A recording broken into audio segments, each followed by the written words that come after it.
do you know if your child has ADD? It's a popular question. Well, I'm here in Orange County where one doctor can answer just that and is doing miraculous work helping parents deal with their children who suffer from the disorder. With the new school year upon us and October being ADHD Awareness Month, many parents can't help but focus on the strength of their own children's focusing abilities, which is crucial for young kids to thrive and succeed in school.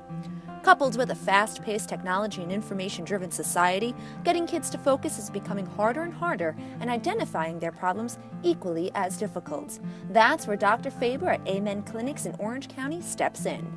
We are in the information age, and I think the next 10 to 20 years, we're going to see a lot of changes in terms of our education, okay, and what really gets prioritized. So what does this have to do with concentration, all right?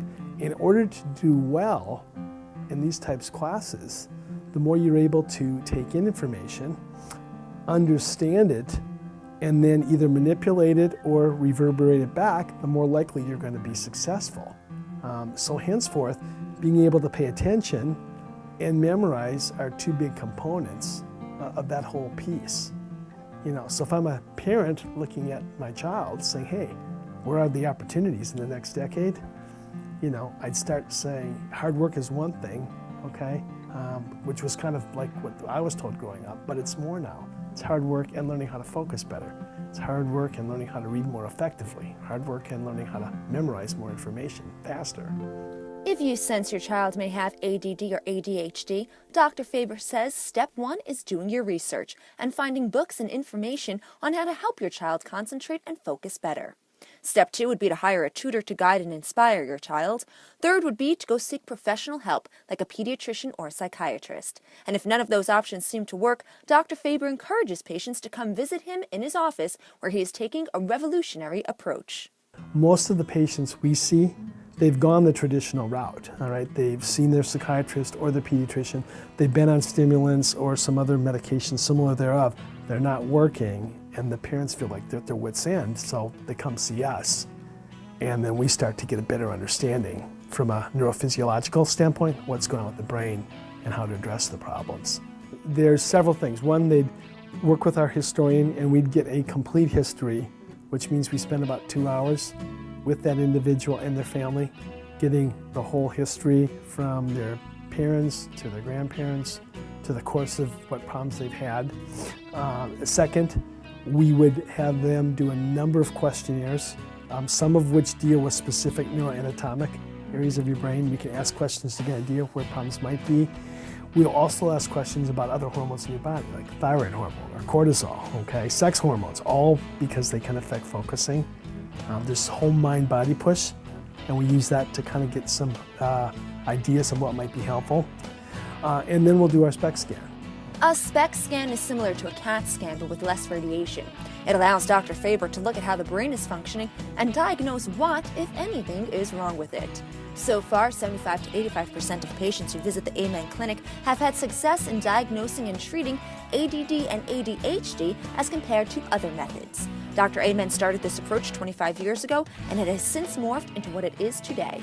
After going through the traditional routes, using prescriptions and holistic approaches, Dr. Faber will turn it up a notch and actually look at the physical functioning of the brain.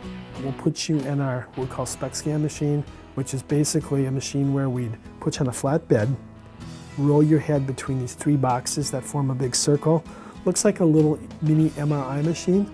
The boxes are actually gamma cameras, and what they do is take snapshots, click, click, click, click, as they go around your head. It takes about 15 minutes for those cameras to do their thing. Once they get to the top, boom, you're done for the day. That's your active scan the first day, then we do another scan the next day where we have you relax a little bit more and do the same thing. With those cameras, we run it through our software and can get some three-dimensional pictures of the brain, looking at both the surface as well as underneath, and start to come up with an idea about what's working well and what's not working well. The most important step, Dr. Faber says, in diagnosing a child's problem is getting to know your child's teacher well, so you can learn how they're functioning and behaving in class. Typically, society identifies ADD students as children who are overly active and have a difficulty focusing, but it can take many forms and has many symptoms.